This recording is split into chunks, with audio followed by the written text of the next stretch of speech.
Bonsoir. Jean-François, Bruno et Benoît, nos amis les auteurs des Guignols, sont très appréciés au sein de notre entreprise. Autant on les craint à l'extérieur, autant à l'intérieur on les aime. Dans nos couloirs, on les surnomme affectueusement Pim Pam Poum Pipo. Pim, c'est Benoît, le grand maigre, que rien ne prédisposait à devenir un humoriste à succès, puisque ses parents agriculteurs le destinaient aux rudes tâches de la campagne. À l'heure où je vous parle, si Benoît n'avait pas été une des nombreuses victimes de l'exode rural, il serait plongé dans le purin jusqu'aux cuisses, occupé à rassembler un troupeau de cochons réfractaires à coups de fourche pour ne pas rater le début de Questions pour un champion. Le destin en a voulu autrement. Jean-François, c'est Pam, le petit chauve un peu malingre. Lui, à l'heure qu'il est, s'il n'avait pas trouvé sa voie dans l'humour, en brocardant notamment les militaires et les marchands de canons, il serait peut-être en train de travailler dans l'usine d'armement dirigée par son papa, à régler par exemple le délicat mécanisme d'une mine antipersonnelle, celles qui font sauter de joie les enfants au Cambodge, en Irak ou en Irlande. Mais le destin en a voulu autrement. Enfin, Bruno, c'est Poum Pipo, ainsi surnommé pour des raisons sur lesquelles ma discrétion m'interdit de m'étendre, si toutefois je puis m'exprimer ainsi. Mais là, je ne vois pas ce que le destin vient foutre là-dedans. Oui, Pim Pam Poum Pipo sont très appréciés au sein de Canal, et c'est bien volontiers qu'on leur pardonne toutes les bêtises qu'ils racontent sur nous dans les Guignols. Après tout, pour se moquer des autres, ne faut-il pas d'abord savoir se moquer de soi-même ? Ouais. Bien sûr, parfois ils sont un peu cruels, et plusieurs fois j'ai surpris Philippe pleurant à chaudes larmes dans le secret de son bureau, après avoir vu cette espèce de croisement de nains de jardin et de farfadets du pays bigoudin qui est censé le représenter. Heureusement, j'ai été là pour le consoler en lui répétant que pour pouvoir se moquer des autres, il fallait d'abord savoir se moquer de soi-même. Et qu'en prenant les choses du bon côté, ce guignol de latex pourrait avoir une vertu thérapeutique en l'aidant à mieux s'accepter lui-même. Et je lui conseillais même de prendre exemple sur moi qui ai su rester stoïque au spectacle humiliant de mon propre guignol, une espèce de lapin myxomatosé, rongé par l'ambition et essentiellement occupé, pour déclencher des rires faciles, à balancer des saucisses bas de gamme sur un public non consentant alors que j'ai cessé de le faire il y a bien 5 ans déjà. Mais enfin, si cela peut les conforter dans l'image qu'ils se font de moi, c'est avec plaisir que je vais leur en offrir une petite giboulée juste pour le fun. Oh non. Saucisse! Oh non.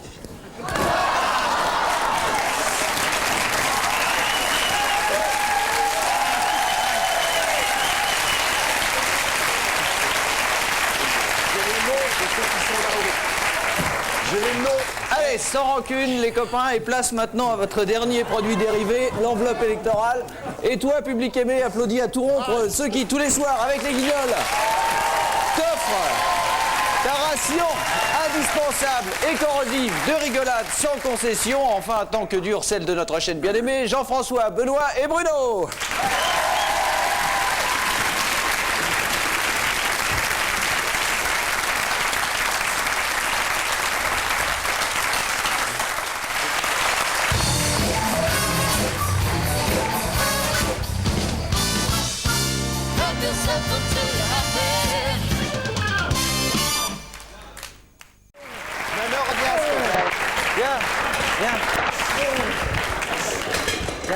Viens. Installe-toi. Assieds-toi. Eh oui, Vélascar, je suis Bertrand Delapine, président de Futal Trop Court, fan club de Benoît. Et voici Jacques-Francis Haineux, président de Fiel dès le réveil, le fan club de Jean-François. Je m'excuse, hein, je suis désolé, tu m'en veux pas, dis. Et enfin, voici Nono, grand admirateur de Bruno Gassio. Non, avec Gozzès. Non, gentil avec Gozzès. Oui, bon. Vous êtes un peu un phénomène de société. Et du coup, vous êtes intouchable, hein.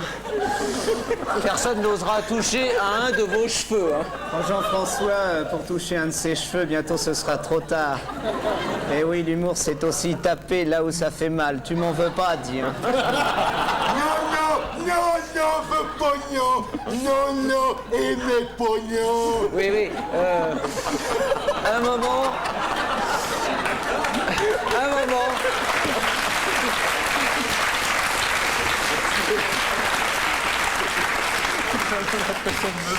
Un moment, nous avons hésité à devenir fans de Colaro, Roucas et Amadou, car il faut bien dire que les bébêtes étaient beaucoup plus regardées que vous. Eh ouais, mais crac, crotte de caniche, merde de grenouille, nous, ça nous fait pas rire. L'humour, c'est subjectif, faut pas m'en vouloir. Hein. Crotte de caniche, calembour. Non, et mes calembours. Il paraît que vous écrirez moins pour les Guignols l'an prochain, mais nous, on a toutes les qualités pour vous remplacer. Déjà, comme vous, au départ, on n'est pas spécialement copains les uns avec les autres. À moi, personne n'est mon copain. Hein. J'ai beau dire qu'il faut pas m'en vouloir, que l'humour, c'est aussi le coup de poignard dans le dos. Non, copain de tout le monde. Gentil, non, gentil. Oui. T'es gentil, Alors, tu te casses on cherche aussi des idées de produits dérivés. Par exemple, après les cassettes, les livres et les t-shirts, comme Benoît aime bien picoler, vous pourriez sortir le 12 degrés 5 Guignol de l'info. Ou alors, pour rester dans l'univers de l'humour, le coussin péteur Guignol de l'info. Je m'excuse, hein, tu m'en veux pas, dis. Hein. Marionnette, latex. Capote, latex aussi. Non, aimez latex. Cassé. La vie pas Alors, vous voyez, si vous voulez faire autre chose, à l'esprit, vraiment, allez-y l'esprit tranquille, nous on continuera les Guignols dans le même esprit que vous. Hein. On s'excuse, hein, j'espère que vous nous en voulez pas, les gars. Quoi. Non, veut faire guignol. Non, gentil avec guignol. Non, gentil. Et en attendant, les gars, bravo et merci. Hein.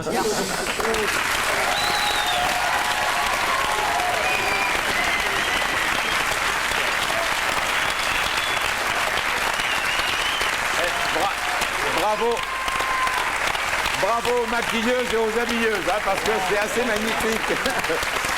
Il y a qu'une chose qui me dérange, mon cher Benoît. Les oreilles, je ne sais pas si ce sont les tiennes ou si ce sont les miennes. Là, vraiment, c'est quand même beaucoup. Mais vous êtes très ressemblant. Des deux. Très ressemblant des yeux et du nez. On s'excuse. Puisque je tiens 6 individus pareils, si vous vivez ou si vous avez vécu une crise d'adolescence, apparemment, c'est votre problème. Ou si vous êtes parent de gens qui ont eu des crises d'adolescence. Bref, vous contactez la grande famille, ils ont vraiment besoin de vous. Ils cherchent un témoignage. Michel Field, avec ou sans bruit. Vous n'hésitez pas. Demain, c'est le jeune romancier, mais à grand succès, Alexandre Jardin, pour son nouveau roman, L'île des Gauchers. Merci à tous. Merci aux auteurs des Guignols.